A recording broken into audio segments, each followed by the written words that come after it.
based on everything that has happened in the past few weeks, do you think President Biden is helping or hurting Kamala Harris at this point? Well, the first rule of campaigning is to excite your base.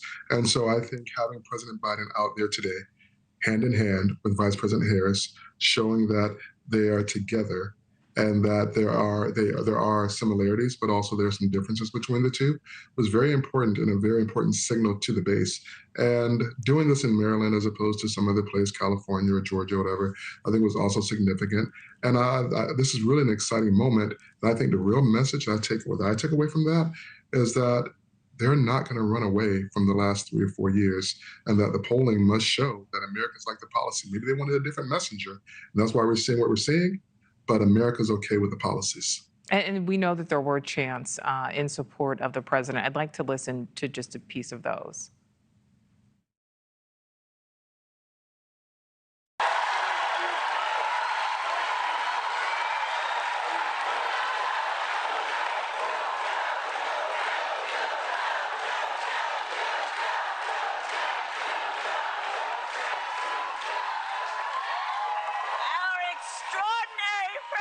Joe Biden. Okay, Fred. So we heard the chants there for the president, but then, as Kelly Meyer was just reporting, when Kamala Harris stepped aside and the president came to the lectern, there were some people that got up and left. So just talk about the momentum shift that we're seeing now with Harris at the top of the ticket. You know, this has exceeded anyone's expectations, including mine. And I do a lot of polling, a lot of data. I'm a demographer by training. And I thought that she would get a little bit of traction. There would be a little bit of a bump, but she's averaging almost 1.5 points per week. Listen, on July 21st, when President Biden announced that he was not going to run, he was behind about 3 to 5 points, depending on which poll in the national polls. And he was behind in every single swing state.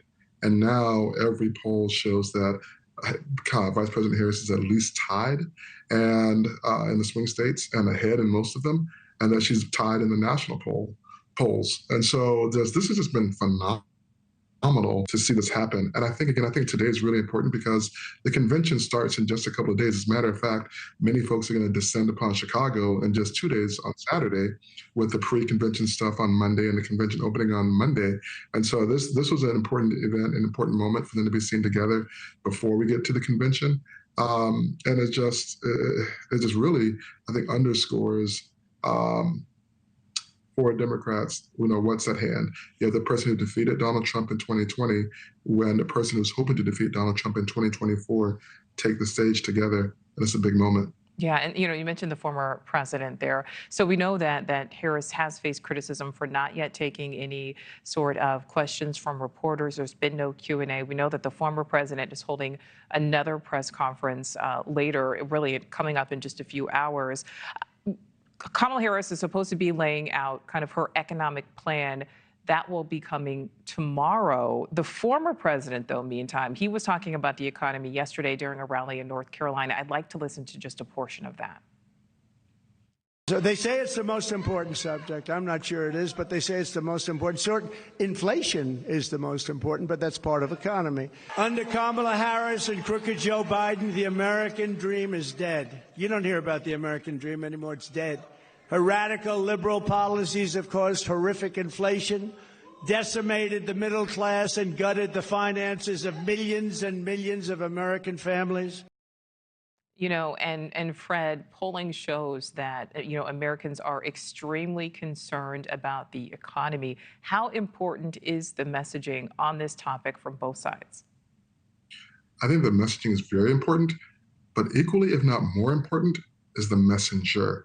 And so I think that if Donald Trump could stay on message and stay focused and remove the things like crooked Joe and crazy Kamala and she's not black or she's not this, she's not that, and just stay on a message around the issues, then he could probably stop the slide that he's experienced in the polls lately.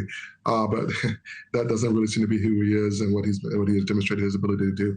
Now, that being said, he just made reference to inflation. And a report came out yesterday that inflation is now at its lowest since April 2021, which is 3 months after Biden-Harris administration launched. And so this is the economic indicators are moving favorably. I think we're looking at the Fed perhaps cutting the interest rates by a quarter when they meet. So there's a lot of traction, a lot of movement in the economy. We've also seen Wall Street experience some of its best days under this administration, and hit its highest highs ever in 2024. But that being said, the reality is that Americans do, in these same polls, say that they trust Donald Trump, Republicans more on the economy. The challenge for Donald Trump and the Republicans is that they can't seem to just stick to talking about that. Sticking to message. All right, Fred Hicks, certainly. Thanks for watching. Go to joinnn.com to find News Nation on your screen. And don't forget to click the red subscribe button below to get more of News Nation's fact-driven, unbiased coverage.